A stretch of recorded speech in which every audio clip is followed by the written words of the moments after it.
Hi everyone, I got bored as people my age often do waiting for their friends to come home for school, so I went on Tumblr and Twitter and asked for questions for a Q&A video, and let's just get started. If you could choose between scuba diving with Sid or horse riding with Gina, what would you choose and why? I'm gonna go with scuba diving with Sid for two reasons. Reason number one, Sid in a wetsuit. Reason number two, it's an excuse to scratch off swimming with sharks and being in a body of water with Sidney Crosby off my bucket list. Next question.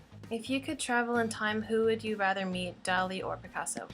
For this one, I am going to have to go with Salvador Dali because I feel like he probably did a lot of drugs back in the day, and I think it'd be really funny to hear him not only talk, but figure out how he actually conceptualizes his work. Because he's amazing, but he's,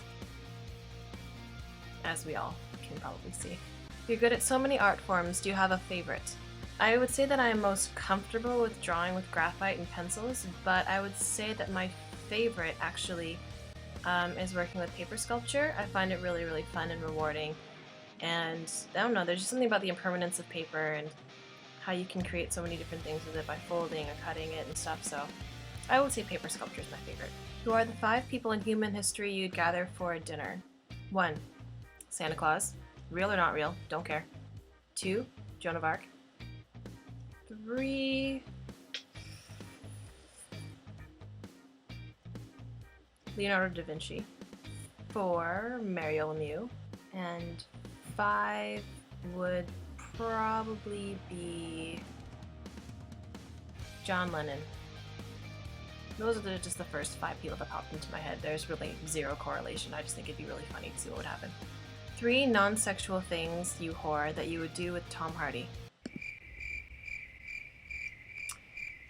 Blake! Okay. Number 1, I would paint or draw him in the nude. It's non-sexual, and it's an art form. 2, I would go and do hot yoga with him. Again, non-sexual. 3, I would give him to Blake. Because I'm a good friend. You're welcome. What made you want to dye your hair red? I actually get this question a lot. There was no specific reason why I wanted to actually dye my hair red. When I was younger, I just figured that red went well with brown or like brownish black, which is my natural hair color. So when I was 11, I got red streaks, and ever since then, it just kind of took over my whole head. And now it's kind of a bit of a security blanket, but it's an easy way to spot me in a crowd, so I just keep it that way. What piece of artwork of yours are you most proud of? These ones. Why is a raven like a writing desk? Really, Jill? Really? I thought you asked me this question like the last time I made a Q&A video, which was like last year. And I told you I didn't know. Go away. Dream arena to see any hockey game.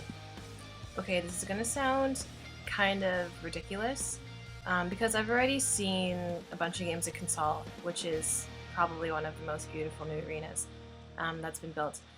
But I really want to see a hockey game at the ACC because I grew up in Toronto, or like in the GTA, and as you know, if you are a Leafs fan or ever were a Leafs fan or live anywhere remotely around like Leafs territory, you know that tickets are impossible to get because they're so expensive.